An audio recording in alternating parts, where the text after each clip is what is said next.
Hello again, everybody, and welcome to Friday's edition of Big Blue Kickoff Live, presented by Cadillac, the official luxury vehicle of the New York Football Giants.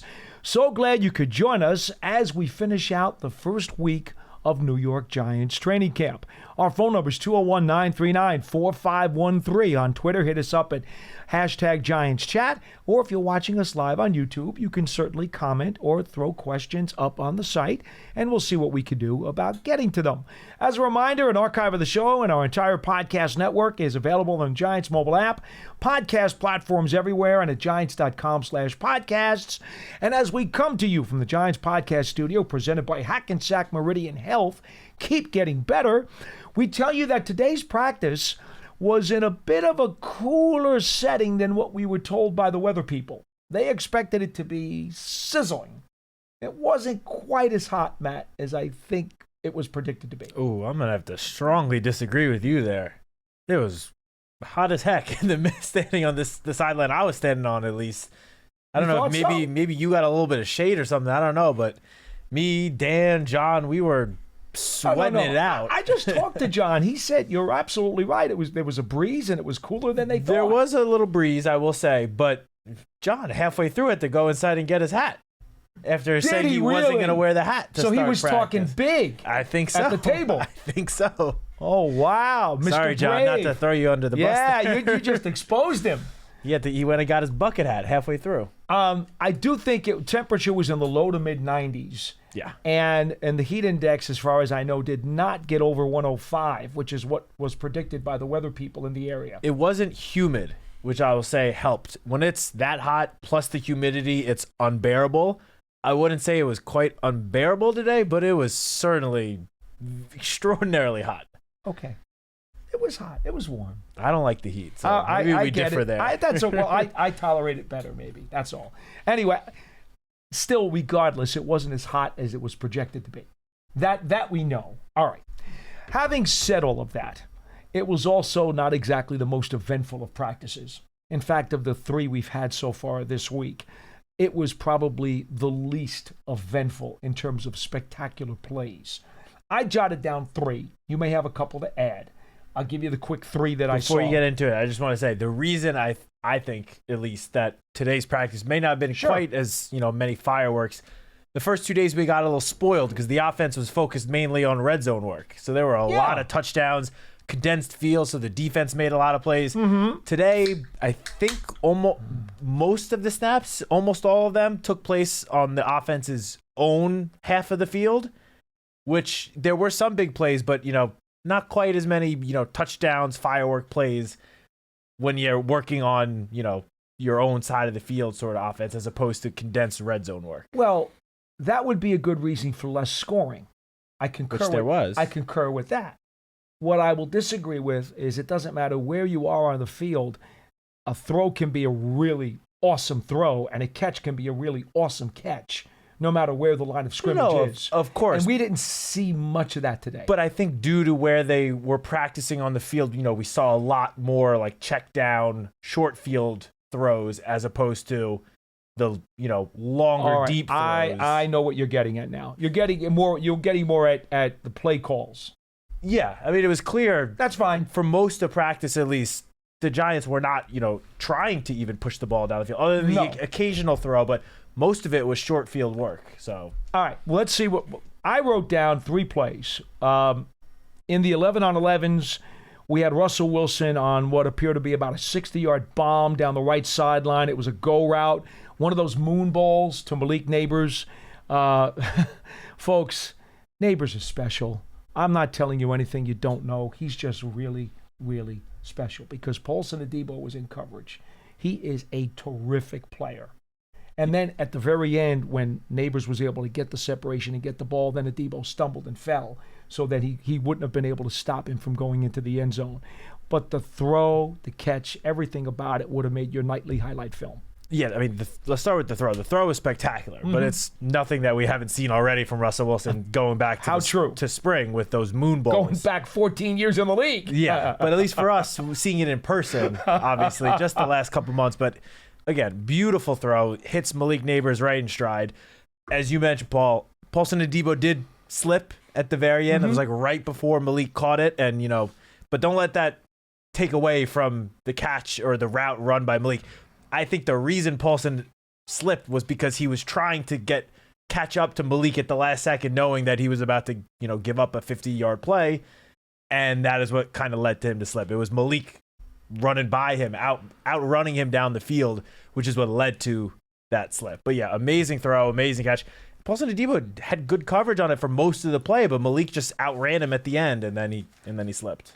The kid's special. He is certainly special. And at least once every practice, he has an eye-opening play. Yeah, at least one, if not more. He's something else. And by the way, to continue our theme that Matt and I talked about the other day, and John and I mentioned again, I guess it was yesterday, Banks and Adebo continue to be very sticky. So does Drew Phillips. Now, not as much from Phillips today, but Banks and Adebo had a number of plays where they were very, very sticky. And I think those two guys have really had a good camp so far. Yeah, no, I'm with you. And I don't know if this was going to be one of your plays, but go ahead. I jotted down, again, didn't jot down the most number of plays today compared to other practices, but one of the plays I did write down was Deonte Banks with a pass breakup deep down the field and coverage from Darius Slayton. Again, it's a great throw by Russ and great route by Slayton. Deonte Banks just made a great play and knocked the ball out at the last second for what's stopping what would have been a 30 to 40 yard gain for the offense. Might have been a 40-yard gain. Yeah. Yeah. So that was a great play by Deonte. I agree.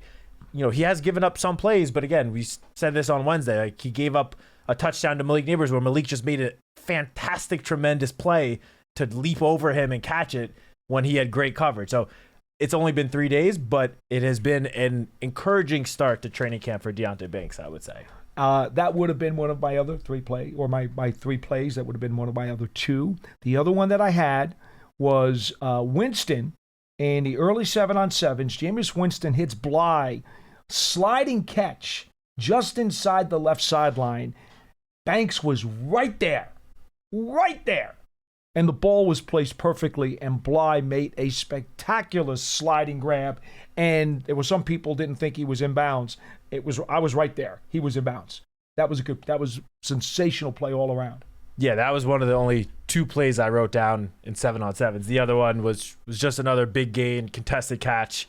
Tommy DeVito to Bo Collins. Yeah, you like that one? Nice. I went that half a star. Well, those are the only 2 I wrote down for the whole period. So I just normally maybe I wouldn't have highlighted that one, but it was a nice throw and catch. Given the context of today's selection, that would warrant a star. Yeah, and so to expand on it, it was about a 30-yard pass on a crossing route, and he threw it on a laser beam. Did DeVito? Yeah, it was just like a tightrope, and hit Collins perfectly in stride, which is why you would have said it looked pretty.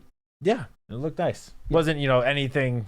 Not like the catch was anything spectacular. It was a great throw by Tommy and just good catch, big gain. So I thought it was worth just at least mentioning. Okay. The only other plays, let's see. Dane Belton had a sack or a would-be sack. Right. Just you know how I feel came about right those. Off the edge, but that definitely would have been a sack.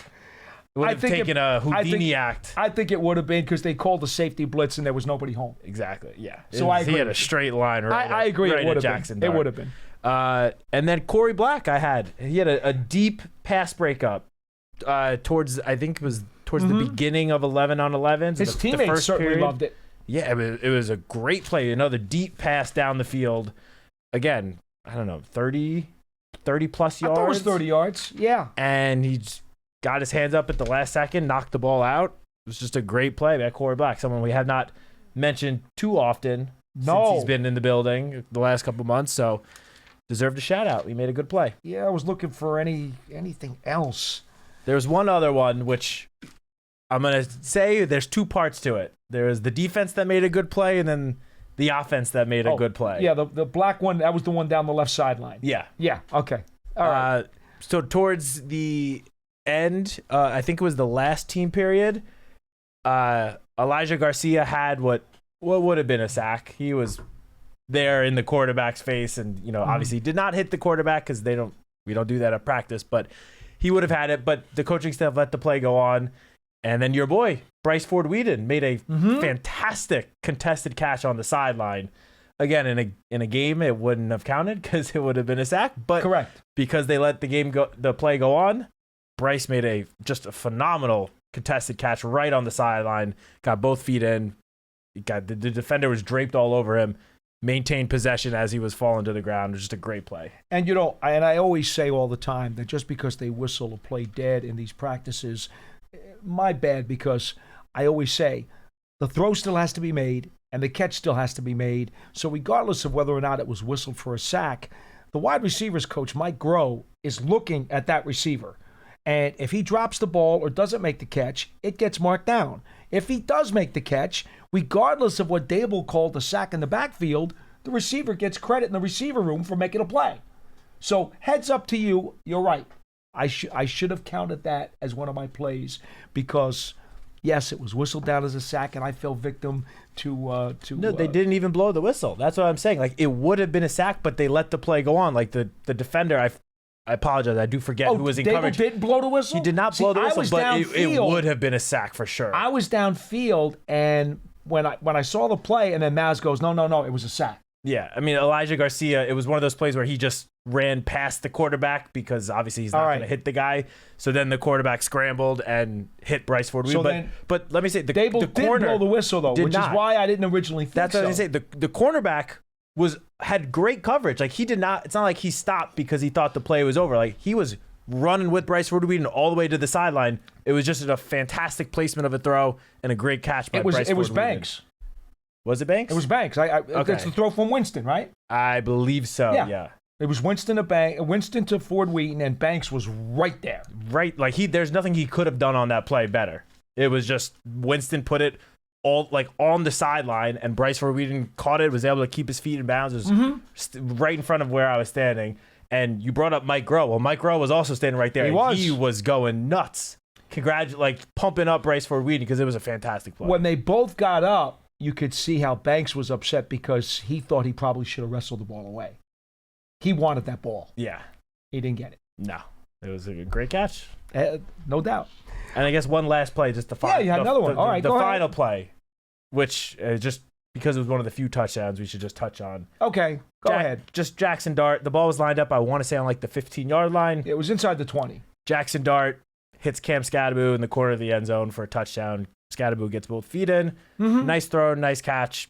Nothing spectacular. Wasn't one of the top plays, but just because we only had a very few touchdowns today due to where they were practicing most of the day, deserved just a little shout out. That's how they concluded practice, the very last play. Simple release out of the backfield. He beat the linebacker to the outside, touchdown. But I will say, just another piece of evidence that Cam Skattebo, he's going to have an impact in the passing game. Yes, he will. More than capable of catching the ball. Yes, he will. And it is clear that the coaching staff is already starting to, build a little bit of confidence. Obviously, it's only day 3 of training camp, but they know what he can do in the passing game, and I think they're going to utilize him there. Think of Greg Comella. You remember Greg, right? Yep. Think of Greg Comella, folks, in terms of he was a fullback on this team, and he wasn't used much to carry the ball, if at all. But when he was in the game, he blocked, and then he wound up going out for passes, and often would catch the short flare out or the screen or just a little circle route to the outside. Comella was definitely a viable part of the passing game in Kerry Collins' offense back in 2000. Now, I'm not comparing Skattebo to Comella in any other way other than potentially using him like that in the pass game. Yeah, that's fair. Having said that, there was one other item today. We do not have any injury update information on the collision between Wan'Dale Robinson and linebacker Brian Burns. There was a pass play to the left sideline. As the players were converging, Robinson and Burns simply ran into each other. It was that simple. It happens on the field sometimes. They just bang, knocked into each other. Both guys were a bit slow getting up, but both guys did walk off under their own power, and we do not have any further information as to where they stand right now. Yeah, no injury updates from that. It was a pass to Greg Dulcich. He caught it. He was running towards, obviously trying to get to the end zone. He was probably 25, 30 He wasn't yards gonna out. make it. No way he was making it. I will say, I commend Brian Burns because obviously he's an outside linebacker. He was sprinting all the way downfield to try to catch up, to try to make a play. And unfortunately, just as he was, getting close to Dulcich, Wan'Dale Robinson was kind of coming across. They didn't see each other. They just ran into each other. Mm-hmm. It was just one of those kind of unfortunate collisions. But obviously, we hope they're okay. But I will just tip my cap because it was a great hustle play by Brian Burns. Just unfortunate end result. You see those collisions sometimes on Route 3. Yeah. I mean, they just happen. They do. Hopefully they'll, be okay. Exactly. We'll see. All right, so that's all we got in terms of today's practice report. It was a practice session number 3. The players are off tomorrow, and they'll be back on the practice field again on Sunday. Which means we are off tomorrow. It does. Yeah. I know you might not like that, but during training camp, we don't get many days off. So I know we don't. The occasional one we do. I don't want days off. You just want 46 straight days of training camp going right into week 1. I'd be fine with 8 months straight. You know me. You guys all know me. I don't want to take a breath. I just want to keep going. All right. Hey, Pearson, you got a second to update us on what's going on with the Huddle? I know there's a lot of stuff that's been recorded the last few days. This is a good time just to check in with you. Yeah. Yesterday we had Connor Orr go up. He's a writer for Sports Illustrated, and he had an article on Russell Wilson. They kind of talked about him most of the interview. Mm-hmm. And today we have Justin Pugh going up on the Huddle as he announced Officially. retired Yes. as a Giant today. No, we didn't even bring that up, really. Yeah. Well, I kind of figured that was going to be in his spiel, and I was going to follow up. But yeah, he had a press conference. He'll be on the Huddle. So we'll get tons of Justin Pugh content. Yeah. Justin Pugh came back to just sign a one-day contract to officially retire as a New York Giant. And it was really great to meet his family. His little daughter is just adorable. Yeah, she is. So, I guess he's going straight back to the couch. Well, it sounds like he's got a lot of work involved. No, he does. He's got a lot going on. And I'm sure we will see him down the road many more times here on campus. Folks, Giants 2025 season tickets are available, and you can get your seats at MetLife Stadium. But don't forget, you can also stay connected to the team all year round. For exclusive member access and benefits, visit giants.com/tickets. And, of course, don't ever forget the Giants TV streaming app. It is free. It is on Apple TV, Roku, Amazon Fire TV, and the Giants mobile app. And again, as we always tell you, you get all the highlights and see some of these plays that we've talked about so you can view them for yourselves. You don't necessarily have to take our descriptions at face value. You can get a look and then say, yeah, that's what they were talking about on the program today. That was cool. So don't be afraid to do that. Giants TV is the official Giants mobile app. All right. Let's head over to the phone calls, and I believe our first caller is Marco in Connecticut, one of our regulars. Hello, Marco. You're first on the show. Hey, fellas. How you doing today? Doing well. How are you? How are you? I'm doing great. I have to. I'll just get my points out, and then I got to jump, and I'll listen offline. But John had a call. John had a BBK recently with Lance where they were talking through the depth on the team and the different position battles. And he started talking about the offensive line. And it got me thinking about some of the vets that are on the team. Like he mentioned Aaron Stinney, potentially on, like now that vets could potentially be on the practice squad. I was curious about the practice squad. And if a vet is signed onto the team at a specific contract, what happens to a player if they are cut and then end up on the practice squad? Do the dollars change for the player? I guess that's my first question. Yes, they get practice squad salary. It's a week-to-week basis practice squad salary, unless when they sign their practice squad contract, they're offered a bonus, which is allowed, but does not have to be the case. Now, the 1-year deal, assuming that's what you're talking about, that let's say an Aaron Stinney, let's use him for an example. This is hypothetical, folks. Stinney signs a 1-year deal with the Giants, re-signs one during the offseason. Assuming there's no guaranteed money in there. Okay, if there's guaranteed money in there, he gets that money, no matter what happens to him. But if he is released and then brought back to the practice squad, he is now signing a new contract. That is a practice squad contract. And he gets paid week to week. And if there is no bonus involved, that's it. There's no incentives. There's no other clauses in it. That's what he gets unless he is elevated to the 53. When a player is elevated to the 53, they now get a minimum game check that equates to being on the 53. So you can get a raise. If you're one of those practice squad guys and you get bumped up the maximum 3 times that you can get bumped up during the season, that means each of those 3 times you're getting a full-fledged NFL 53-man roster minimum game check for each one of those 3 games that you get elevated for. That's one of the reasons why at the end of the season, you'll notice under Joe Shane's administration, in the last game of the year, they usually bump up 1 or 2 practice squad guys. And even though they may be inactive and not get a jersey on game day, it is a reward to them for working so hard during the season and being diligent on the practice squad.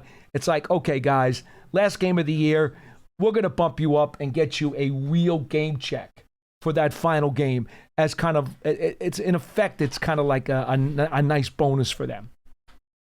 Paul, thanks for bringing up that. I remember that's happened a couple of years now. That is a great point. Here's the last question, then I'll jump. If a player's on the practice squad, and if a player's on the practice squad, are they subjected to any team in the league possibly scooping them up? Yes. And they are okay. But can the player reject it? If a team comes calling, they could. They could decide to stay on the squad. Correct. Squad. They can, and a lot of times, if a player has interest from another team that's on the practice squad, obviously the team that the guy is currently on knows that their interest is there, and that's why a lot of times you'll see a team then sign the guy off of their own practice squad, elevate him to the active roster to prevent another team from scooping him from their own practice. That happened with Davis Webb a few years ago. The Dolphins wanted to sign Davis Webb off the practice squad to their 53. The Giants said, okay, you know what? We'll just activate you to our 53 instead. It was near the end of the season. Or the player could say, hey, I don't want to travel cross country. I want to stay where I'm at. Yeah. And just continue to be on the practice. Player is definitely allowed to make that decision. See, the difference in practice squad is that it's not like waivers. When you get claimed off waivers, you're stuck. Yeah. You got to go to who claims you. Practice squad, you don't have to make that jump to somebody else's 53 if you don't want to. Most guys do, though, because obviously... Of course they do. They'd rather be on an NFL roster and they get on a real roster. A practice squad. A lot of guys will. Yeah, obviously there are certain exceptions to that, but for the most part, these guys want to be on NFL rosters. I don't blame them. No, I get it. Is that it? He's great. Appreciate the call, Marco. Thanks for the call, Marco. I hope we explained something to folks out there who maybe don't understand quite how the practice squad works. Line 2 has JJ, also in Connecticut. You're next on the program. Hello. Hey, Paul and Matt. Honored to talk to you guys again.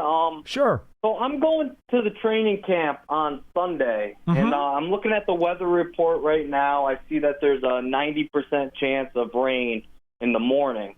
I was just wondering, how would that work, being that I'm from Connecticut and it's around a 2-hour drive? I know they go inside to practice, but would we know ahead of time so it's not that you have to drive all the way out there just to find out that it's canceled? Yeah, totally get the question. I would say that I know they try, they being, the operations, the events department here, they do their absolute very best to give fans as much of a heads up as possible, just as you mentioned. So no one is making that 2-hour drive to get here just to find out practice is canceled. Right. But at the same time, the team wants to practice outside. So if there's a chance that they might be able to, if the weather, is not, the forecast is not 100% certain that it's going to rain and they're going to be forced inside, then they might, delay that decision as long as possible. So we don't have a concrete answer for you. I know they definitely try their best to give you guys as much of a heads up as possible. If it looks like it's, almost for certain going to be pouring rain and there's no way they can practice outside, I would think that, that the cancellation for the fans would be given at least a little bit ahead of time. But it really, as you know, the weather changes so quickly, so often. So unfortunately, it might be a situation where, the fans don't really know until a little bit before. I think we're just going to have to, keep an eye on the weather and sort of see what happens. But hopefully that heads up will be given to you guys as early as possible. My best advice, would you be coming down with somebody else in your vehicle? So actually, my dad's the one driving. Me and him actually just had this conversation a couple hours ago. My dad doesn't, he's like a weather maniac where he'll look at the weather and it's rain. I don't think we're going to be able to make it this year, bud. So, all right. Well, here's the worst. I would have to go down by myself. But all right. Well, here's what I would say. Okay, two things. Number one, if you check on the weather reports and that morning there's already reports about lightning, chances are you probably shouldn't even get in the car because it says 96%. Yeah, that's not encouraging. But lightning for sure. It doesn't matter if there's light rain or even just cloudy skies. If there's lightning, they're going inside and the public will not be able to watch, period. So lightning is a definite no-go. That just automatically, forget it. No matter how much rain may or may not be falling, lightning is a no-go. Here's my suggestion to you. If he's driving, you make sure that you have your phone on the way down, and if they haven't announced a change in the practice schedule or the cancellation at that time, as you begin driving down, you monitor the phone. Monitor the tweets, the social media of the Giants, the website of the Giants app, because trust me, as soon as the Giants operations people decide there's going to be a change, they will get it there too, probably you. Right? You're probably going to be the one who pops it, right? Me, the social, the Giants Twitter account will announce it. As soon as a decision is made, we'll get that information out as quickly as possible. It's going to get popped out on all the social media sites and the app and the Giants website. It's going to go out to the regular media. By that point, when I get it, I'll pop it on my Twitter as well. There'll be places that you're going to get an alert. So hopefully, if you're already on the road, maybe you're not too far down here, and then you would get the notification. And I'm sure you'll probably pop up one of those notifications on the app, wouldn't you, Matt? Yeah, I would think that we would send a push notification on the app as soon as we have that information. Kind of do that at last resort. Mm-hmm. Last resort. Yeah, because I got the the Giants mobile app, so I have that. Right. I'm kind of an old soul. I'm not really on social media. All I have is the Giants Instagram page. Twitter, I don't have anything like that. Or Facebook. It'll go up on Giants Instagram, won't it? I would potentially. I would think. I'm sure it's going to be on the app. I guarantee you that. It will definitely be on the mobile app. If you have the mobile app, just make sure the push notifications, the setting is turned on, so you get that notification when we do send it. If it happens, or Sunday. Keep refreshing it every 30 or seconds. Or you can keep refreshing if you'd want. But I would say at least I would hope that you have the push notifications on. Always, but if you don't, always. Okay, so you do. All right, perfect. Then, if that decision is made, we'll most likely be sending a notification out through the app to let you guys know. I wish there was a better answer, my man, but that's the best we can do right now. No, man, I appreciate it. Thank you guys so much, and man, I'm so excited for football to be back. I feel like a junkie who needs his fix right now.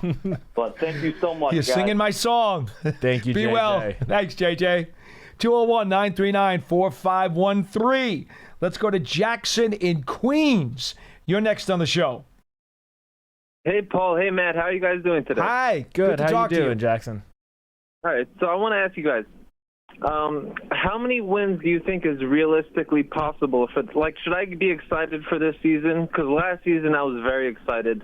Week 1, looking against the Vikings, and then it just went all completely downhill 5 minutes into the game, and then it was a terrible season. And it's been like that for the last couple of years.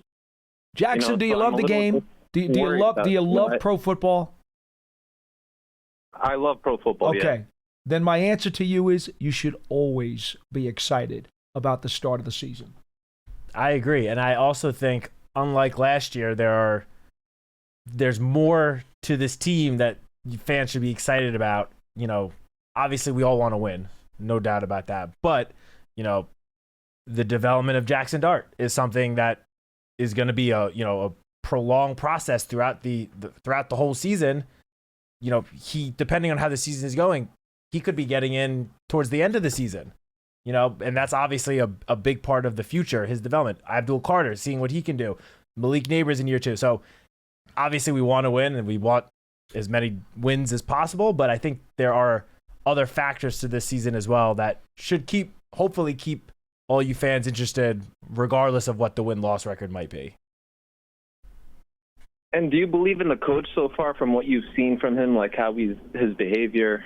Do you have faith in this coach that he's the leader? We've been of this talking franchise? about the coach and the GM for months here as people continue to ask. And we've told you very honestly that the respect that Brian Daboll and Joe Schoen have around the National Football League, people who are in this business, in this industry, it is extremely high.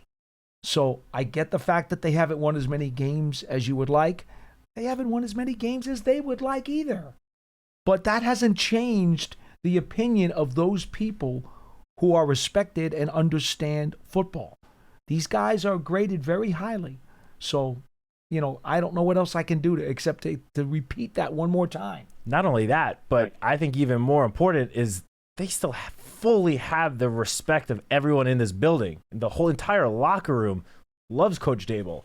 You can see it. I mean, we see it every day with his interactions and relationships with his players. Like, they love him. And anytime any of them are asked about him as a coach, they all rave about him. I have not heard one player say something negative about Daboll since he took over. And, you know, that obviously has a very big factor. You know, I've been here. This is my 7th season.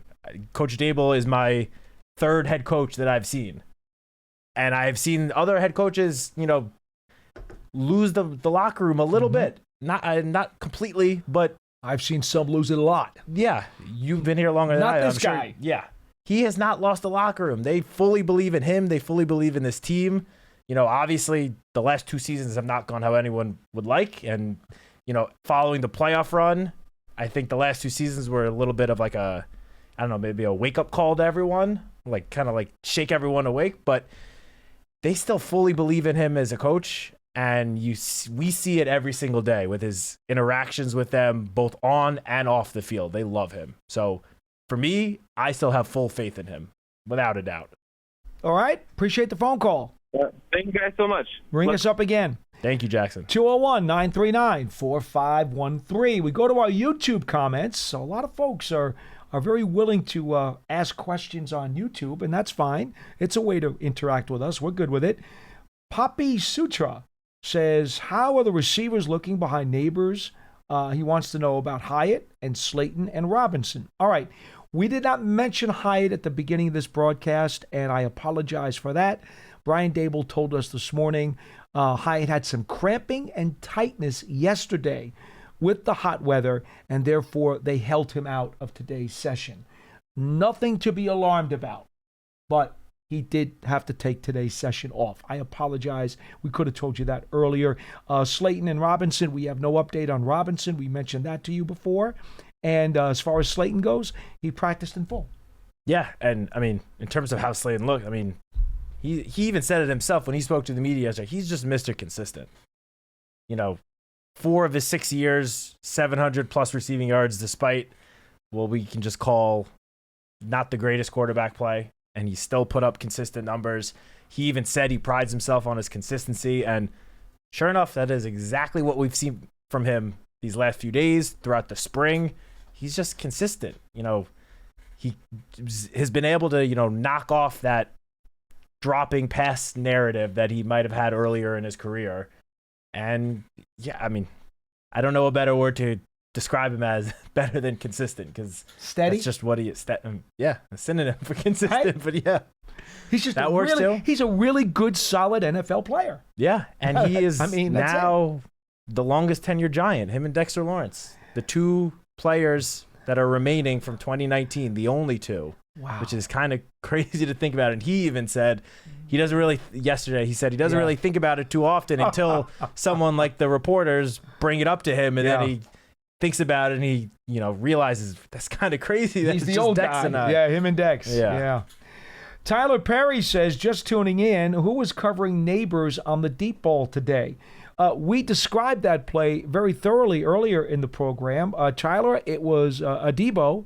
Paulson Adebo was with him step for step until the very end of the route. Neighbors hit the Jets, had extra acceleration, and then Adebo kind of stumbled and tripped and slipped. Neighbors completed the play and went for the touchdown. It's already up on the social media? Yep, it is up on Giants Twitter. By the time Malik comes into the shot, though, Adebo is no longer there, so I can understand if you saw that, you might not know who was covering. But yeah, every practice, we on our social media we put up a couple of the top plays. That Deontay Banks pass breakup deep down the field. There he is. Oh no, that's the breakup. This is the pass breakup on Darius Slayton that just got posted 15 minutes ago. So yeah, we have, as Paul and I mentioned the other day, we have cameramen all over the field covering just about every angle in hopes that whenever there is a big play of any sort, one of the cameramen out there will catch it and capture it, and we can then post it. So keep an eye out every day after practice. We'll be getting at least a handful of highlights up each day. Tyler, I would also mention to you again, that play to me just exemplifies the greatness of Neighbors. Because we've seen Adebo time and time again. We understand the quality of coverage that he provides. It wasn't like, he was just some Joe Schmo. No, he was with him. It looked like he was going to be able to make a play, and then Neighbors just did Neighbors things. Yeah, honestly, it was more just a great route and play by Malik. And what a throw. Than anything. Again, what a throw. The throw, too, by Russ. But it was more than that than anything that Paulson did. Even if it didn't slip, Malik was most likely going to catch that pass. Where does he get that little sudden second gear burst at the end of his route? He's got a sore toe. He runs faster than I do.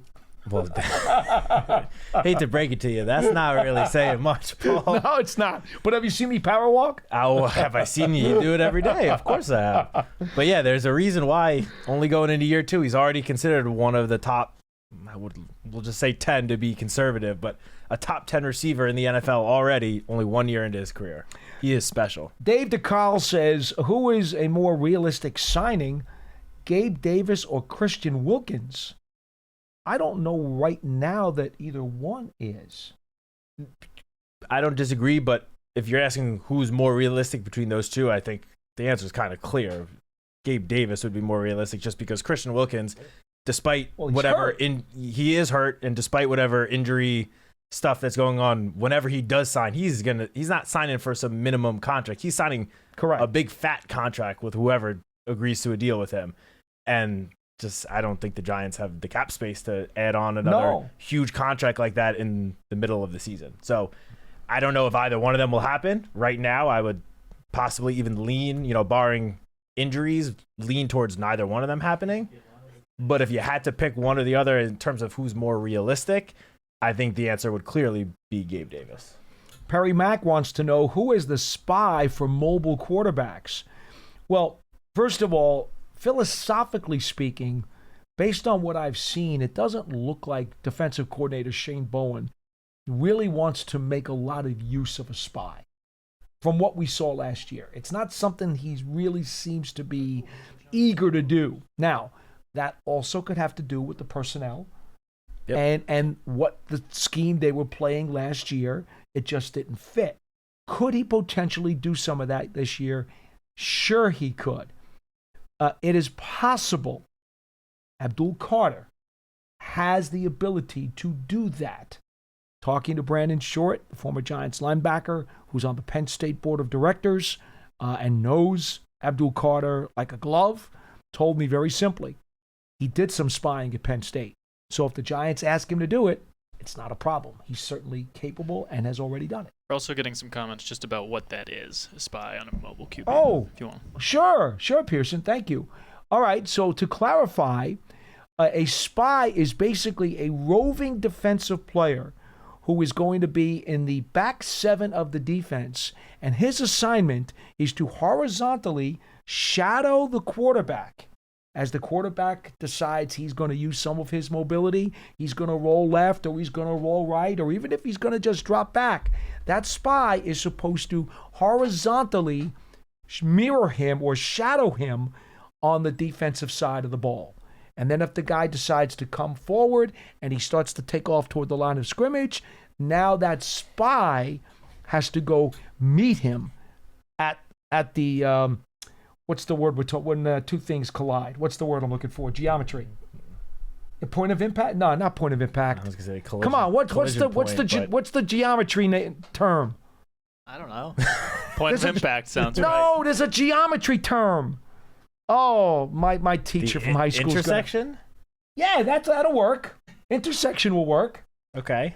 It is the spy's job to meet that quarterback at the intersection, hopefully at the line of scrimmage. Yeah, and it's not something you see every week, every game. No. Because it's typically only reserved for the more mobile quarterback. So, if a team is playing Lamar Jackson or Jaden Daniels, that sort of quarterback, you might see a spy, at least on some plays. Maybe not every play, but it's to try to keep those sort of extremely mobile quarterbacks from running for 100+ yards. Because if you have the opposing quarterback running for 100 yards in addition to whatever he's doing through the air, probably not the best day for your defense. If that is the not case. at all. So yeah, so we don't know. We have not seen it in practice yet.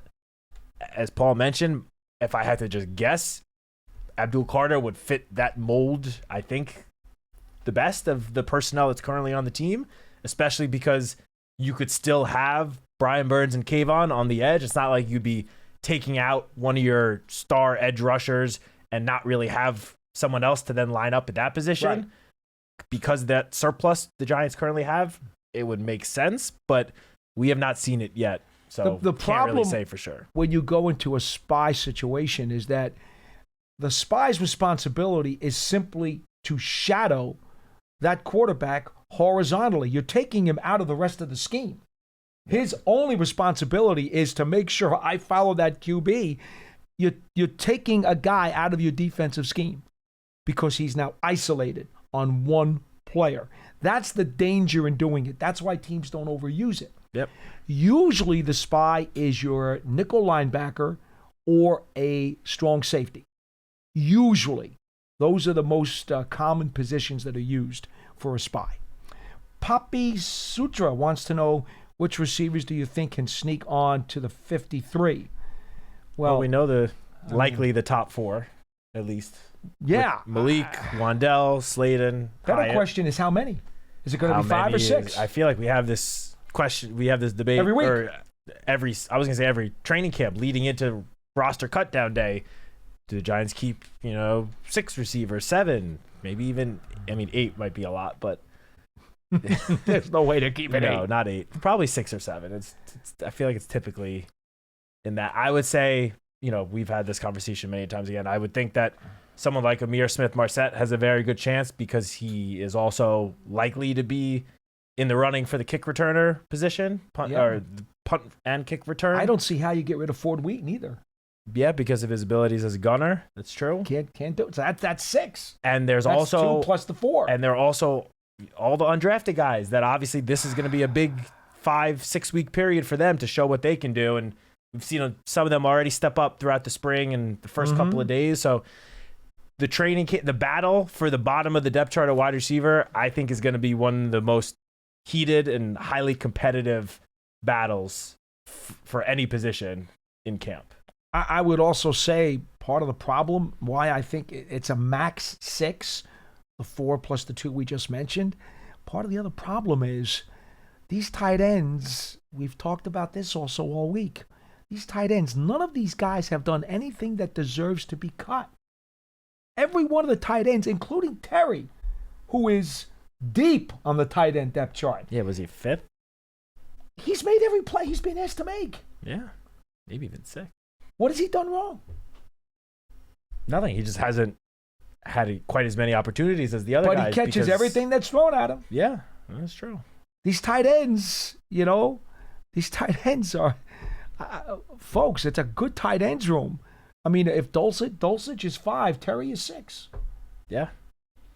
And we didn't even talk about, someone like Lil Jordan Humphrey, who I have a feeling he might be one of those guys. I feel like each year there's that one guy that gets moved, between the practice squad, the active roster, gets cut, then gets signed back to the practice squad to get elevated to the active the human roster. ping pong ball. I have a feeling he might fall into that category this year. I mean, we already saw it once when he got cut to make room for someone on the roster, and then he got re-signed the very next day. Yeah. Just some, roster gymnastics. But but he's someone that Russell Wilson, obviously he's played with in the past, has spoken about many times to the media. It's someone he clearly likes, and who's also made some plays between the spring and the first few days. I need to remind folks, too, Russell Wilson is a big Greg Dulcich fan. Played with him in Denver as well. That is true. And he made a couple of nice plays yesterday. He's done everything that's been asked of him. I think he's had one drop pass the whole offseason. I think he's certainly looked better the first few days of training camp than I thought he did in the spring. I think he's already improved from the spring. He's definitely picked it up. Yeah, for sure. So the tight end room is it's so deep, folks. It really, really is deep. All right, Logan in California is next on the program. Hello. Hello, Paul. How are you doing today? Hi, good to talk to you. Long-time listener, first-time caller. Oh, thank you. A young Giants fan from the West Coast. One thing I wanted to say is I am very excited about Skattebo and just his aggression and the connection he has with Dart. I love. You got to love that. And I just have 2 kind of broad questions. One, what do you think is holding the Giants back? For me, I think it's the offensive line. But my second question is, why does the media want to make it seem like Dart is going to be the starter, even though Dable said it day one that he's not going to be the starter? Which one do you want, Matt? Sorry. I'll start with Skattebo. Okay. I feel like it's the easier one. That's fine. Yeah, well, first of all, the relationship between Cam Skattebo and Jackson Dart has been on full display, honestly, since they were both drafted. Since draft weekend, it is clear that they have started bonding very quickly. I mean, we put this little clip out on social media with the 2 of them walking out to practice today. I don't know if you saw this. I did not. Cam Skattebo was wearing Jackson Dart's jersey, and Jackson Dart had Cam Skattebo's jersey in his hand. Obviously, just goofing around a little bit before practice. But they're dudes. These guys are 2 dudes. Yeah. Right? Yeah. The 2 of them especially, they have personalities that they are not afraid to show. So yeah, it's nice to see that relationship. Again, we said it earlier, Cam Skattebo is going to have a role in this offense, and early on. Like, he did not do anything really during the spring, but he's been, seems like full go since training camp started these first few days. Mm-hmm. And his pass catching ability, for starters, has been on full display. He's caught just about everything thrown in his direction, whether it's individual drills, team drills, doesn't matter. He's catching absolutely everything. So, yeah, I think between him and Tyrone Tracy, I think they're going to split carries, and Singletary is going to get carries in this offense as well. He's not just going to be banished to the bench and you're never going to see him. I think more so than in the last couple of years, it's going to be my personal opinion, we don't know this, but I think it's going to be sort of like a running back by committee, and maybe just ride the hot hand each week to see who's kind of running better that week. In answer to your other question, I'll kind of throw a question at you. Anytime you see a tweet or an article that mentions Jackson Dart, are you going to stop and pay some interest in it? I'm not, just because I remember Dable when they first drafted him, and he was like, no, he's going to be sitting a year. Like, we're going to wait. Going to develop him. I really appreciate your perspective, because it shows your high level of intelligence and the fact that you've been listening to this program time and time again. But there are many fans out there who the second they hear or see the words Jackson Dart, they will stop in their tracks, they will click, they will pay attention, they will pluck down their change to buy the paper, and that is as good a reason as anybody on that side of the fence to continue to pepper home the Jackson Dart story. Not only that, but, you know, we're in New York, the New York market. It is a tough market for a professional athlete, but there are just some reporters out there that just look for, you know, to stir a little trouble. I'm not naming names, but it's just the way it is. And so despite the fact that Brian Daboll has made it so abundantly clear that Russell Wilson is the starter, sure enough, day one of training camp, sitting up there with Joe Schoen, still gets the question, is there a competition for the starting quarterback job? And he basically said, for the 1,000,000th time, Russell Wilson is our starter. So hopefully, at least for now, that will quiet down those sort of questions and whispers or whatever, because not to mention is not only has Daboll said that, but Russell Wilson has also just been the best quarterback in practice. He's been terrific. He has looked great. His arm looks so strong and lively. He's hitting almost like most of his throws. So even if there was a quarterback competition, which again there is not, he would be Russell Wilson would be winning it by far right now. Yes, he would. Oh yeah, no, I agree with that, and it's nice to just have some real leadership in the QB room. No offense to the previous quarterback. Well, this guy has won a Super Bowl, been to a second, gone to 10 Pro Bowls, has Hall of Fame career numbers.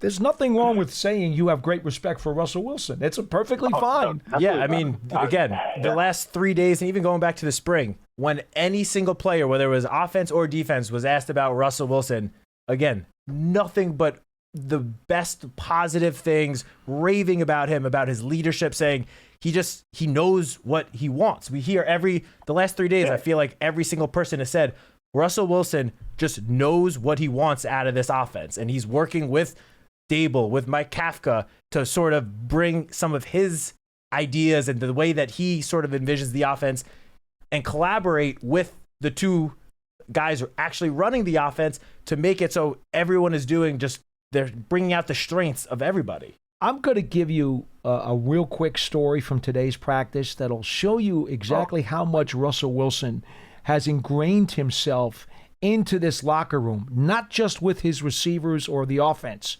Today, when Wan'Dale Robinson and Brian Burns collided, and they both went down, and they were both down for a little bit of time, Russell Wilson came running across the field to both guys when they were down, checked on both guys, just like the coaches and the trainers did.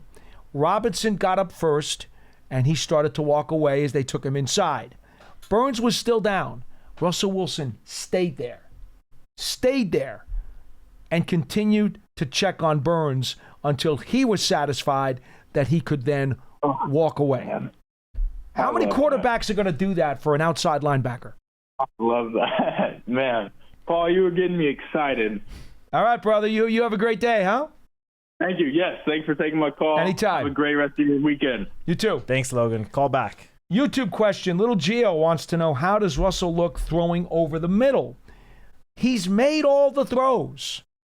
Now, to the point that I've discussed schematically, yes, because of Russell Wilson's being under 6 feet, if you get pushed to the front of the pocket, that can be a problem because his passing lanes are going to be intruded upon by the pass rush. Wait till we get into pads. Wait till Monday comes and there's full practices and we truly can see the pass rush doing what they do under more normal conditions, and then see what kind of plays they run and how Russell Wilson can navigate those things. But in the past, Seattle and Pittsburgh and Denver, they all had to be aware that there are times you're going to have to rely more on rollouts because you have to give him clean passing lanes and clean passing angles. And there are going to be times he won't have that in the front of the pocket. That's just the nature of the beast. I don't care how good this offensive line is or isn't. You can't protect the front of the pocket on every single play. There are going to be times when guys push it. Yeah, for sure. And I mean, having a quarterback roll out is nothing new to the guys in this locker room right here. That's been, a thing that the quarterbacks have been doing here the last couple of years, in part because of the offensive line play, of course.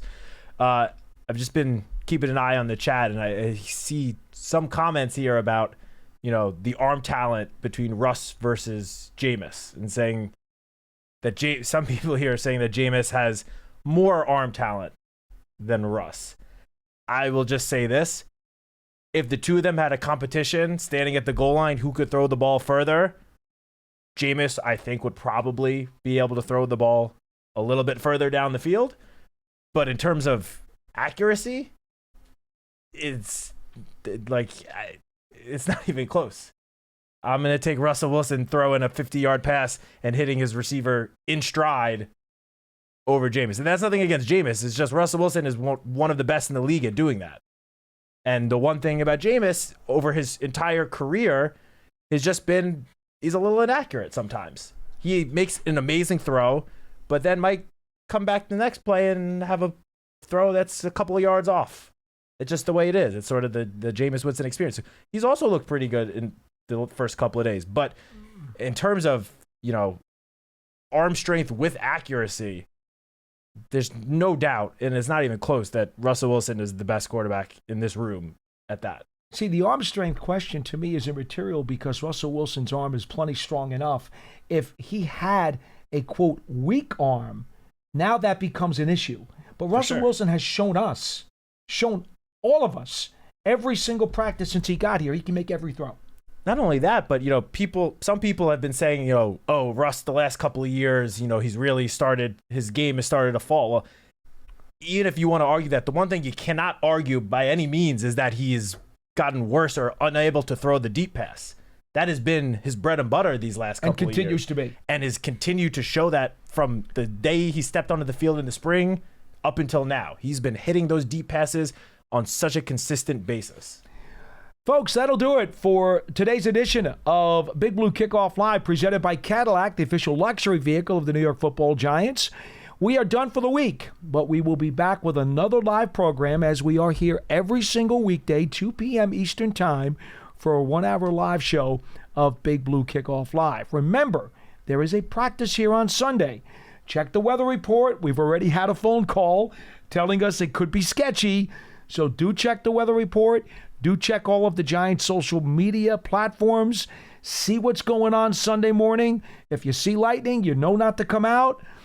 And if you can come out, and if the practice is here, have a good time. We certainly enjoy having you and hope to see you then. And regardless of the weather, Paul and I will be here. We will. I think John will be here, TBD, but we'll be here. So all the coverage on Giants.com, the Giants mobile app, that will still be there just like any normal day. Rain or shine, we will be here. From the Giants Podcast Studio, presented by Hackensack Meridian Health. Keep getting better. He's Matt. I'm Paul. We'll see you again next time.